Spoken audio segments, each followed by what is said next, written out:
Kat bagat mah penang ke Israel bat ki Hamas kelanang jur. Ki babun ki jiu nak Kylleng ke Pyrthei. Ki lawan Phai shala ka jongkari. Baka jing tumu ke jongki kalang bandiang menjada. Menyelek Pyrshah ki Hamas menjada yala ka jongkari. Unio duway na ki rang ba ki lawan Phai na po USA.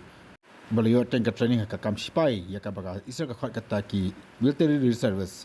Ki babun nak Kylleng ke Pyrthei ki lawan ban Phai shala ka jongkari.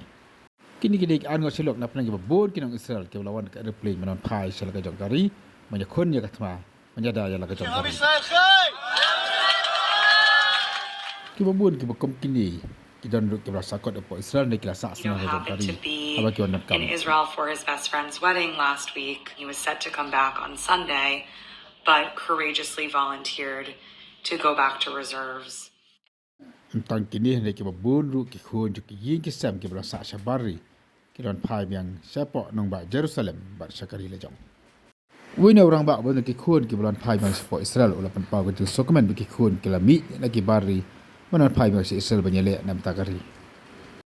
Na ban kadang ni bakat ma pergi Israel bi ki Hamas kelas sang duka nyu tarik mata benai bat adu menta kada ye biteng hakan je kon kam tam me apo kaput Gaza. Nadu bi Lehnoh Hamas ki lahiat ma ya ke Israel nyu tarik. Ka Israel kali ther ki bom ya kan nang bak kasa bat ki pat ki benta jong kari Gaza. Senang ban seimadan dan dia ban penyap dan dia ban kem ya ki Lehnoh Hamas kat bayi kira pai bapat kelap tha kan hiano sikit benta barcharum jokari hasya bakan hiar dekat tamarin kau hakate ke jaka